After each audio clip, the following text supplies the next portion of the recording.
Pinaalalahanan ni Eleazar si Moises na ihanda niya ang sarili niya dahil pamilya sagrado ang kakalabanin nila na mismong pamilya niya at alam niya kung saan ang kaya nilang gawin.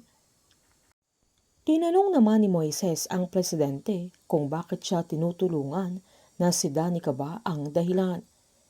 Pinaliwanag naman ni Eleazar na madami siyang pinalampas at madami siyang pagkakamali na nagawa nito sa pagsunod-sunod niya kay Jaime, na binigyan na siya ni Danica ng pagkakataong itama ang mga pagkakamaling yun. Habang sinumbat naman ni Rafael kay Mercedes, natitigil na siguro siya sa kasiselos dahil alam na nila na sila Jaime at Divine ang magkarelasyon, na wag na lang puro sarili niya ang iniisip niya.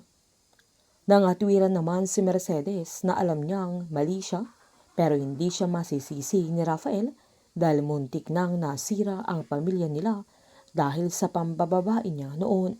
Galit na sinaad ni Rafael na uungkatin na naman ni Mercedes ang pagkakamali niya sa nakaraan, sabay sinabihan niya ang asawa niya na mag-move on na siya dahil ang laki na ng problema ng pamilya nila, lalo na si Justine, na sa ginagawa niya ay lalo lang silang nasisira.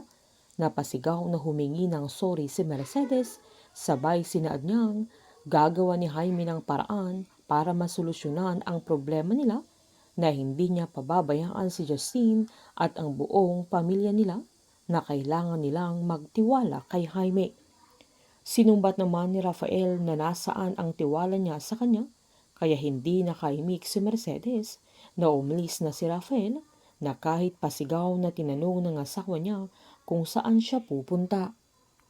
Habang sinaad naman ni Moises sa presidente na ang swerte ni Danica dahil siya ang tatay niya, kaya tumawa naman si Eleazar, sabay sinaad niyang madami din siyang nagawang hindi tama, lalo na noong kabataan niya, na mapusok siya, sabay niloko niya ang binata na parang siya at si Justine, na laban ng laban, sugod ng sugod, na hindi alam kung sinong kalaban nila at hindi niya alam kung kanino siya nagre-rebelde, kung sa sarili niya o sa mga magulang niya, o nagre-rebelde siya sa buhay niya, hanggang may nadamay na isang tao na yun ang nanay ni Danica, kaya bumabawi siya para sa anak niya.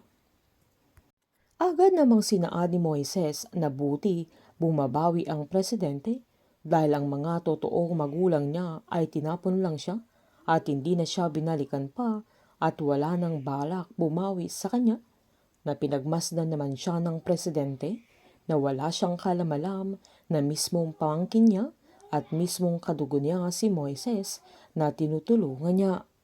Habang pumunta naman si Rafael sa kondo nila na umiinom itong mag-isa, na sinubukan niyang tawagan si Jaime pero hindi niya ito sinasagot, at nang tawagan naman siya ni Mercedes ay hindi niya sinagot na kahit isang tawag ng asawa niya.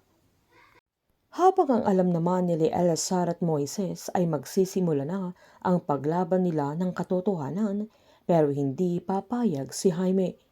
Sa krimeng gagawin ni Jaime kay Eleazar ay makikita ni Moises na siya mismo ang sumaksak sa presidente.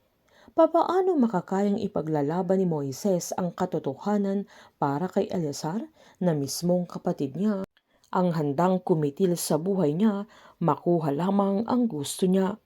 Painit ng painit ang mga tagpo, sabay-sabay po nating subaybayan ang advance episode ng Pamilya Sagrado dito lamang po sa aking channel. Patuloy lamang pong manood at mag-subscribe para ma-update po kayo sa mga susunod na episode. Marami pong salamat.